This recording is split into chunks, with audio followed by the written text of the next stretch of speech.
I'm Congresswoman Sheila Jackson Lee, and I hail from Houston, Texas. But I come to you on behalf of the many members of the United States House of Representatives.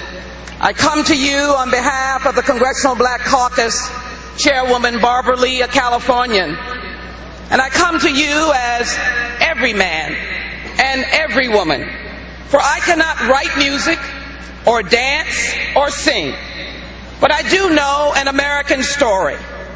And to Mr. and Mrs. Jackson and this wonderful family of brothers and sisters and cousins, to Michael Joseph and to Catherine Paris and to Prince, all of these wonderful, beautiful symbols of America. And I can tell you, as a member of the United States Congress, we understand the Constitution, we understand laws, and we know that people are innocent until proven otherwise. That is what the Constitution stands for.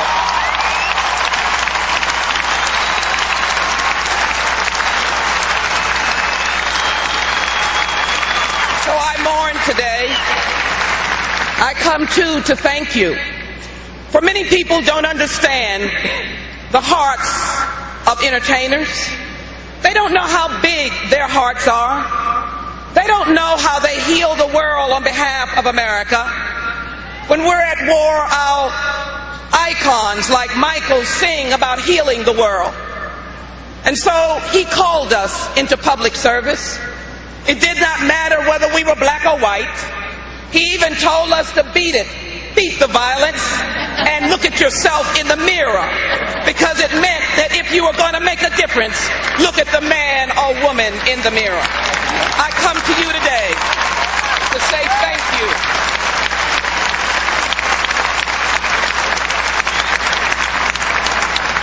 Some of you come from all faiths, and we respect that here in America.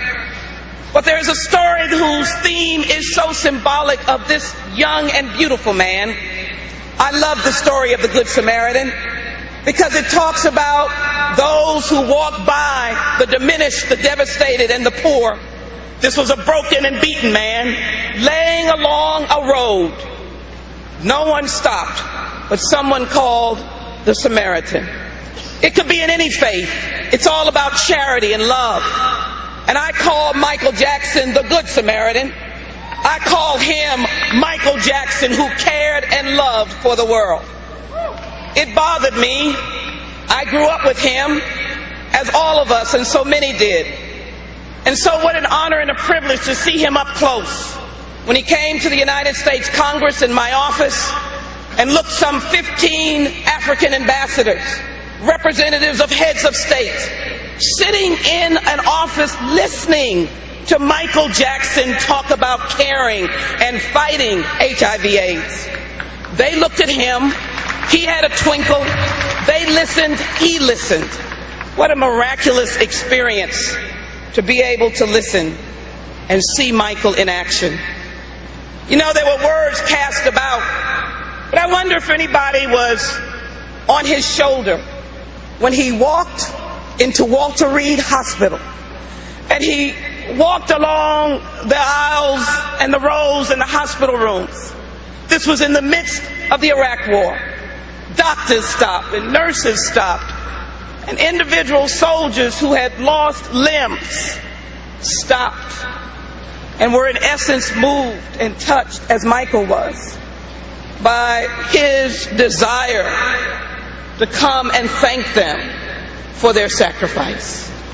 So don't tell me what an American story is all about. It is the salt of the earth. When this family took the talent that God had given them and made it into a miraculous and wonderful story for America. I come today for you to recognize that the flag flies, and the people who have spoken to the People's House. They recognize and they speak, and those of us who serve in elected office, we respond to the people. Michael fought for the tolerance of all people. In fact, I am reminded, although I speak in the tongues of all faith, that Michael fought the good fight. He was someone who understood, and I hope Mr. and Mrs. Jackson and the family will know, the Lord is our shepherd, and we shall not want. Michael Jackson, you got to know his story, and it has not been told by all of what you have heard. He was someone who understood. If he was burned, he built a burn unit. If a hospital needed beds, he built those beds. If they needed money for developing countries, Michael gave. If he was in Namibia, he went to orphanages.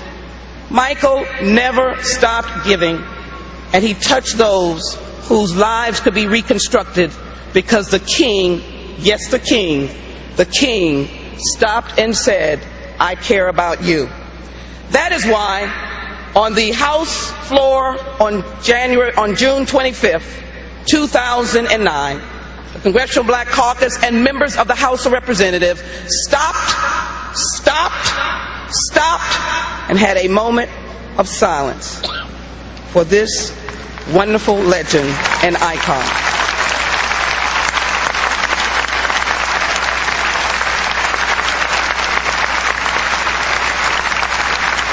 And so to the family, let me simply come as someone that wishes she was long lost, Sheila Jackson Lee, but I'll keep looking and seeing, but coming to say to you that America appreciates and thanks you for Michael Jackson's life.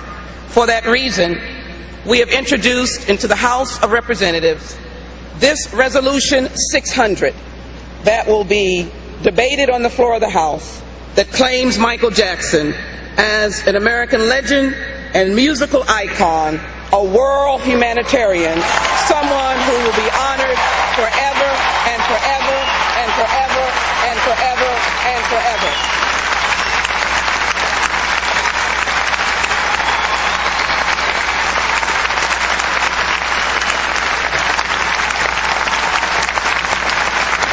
We are the world, and we are better because Michael Joseph Jackson lived. On behalf of myself and the people who have spoken, Michael Jackson, I salute you.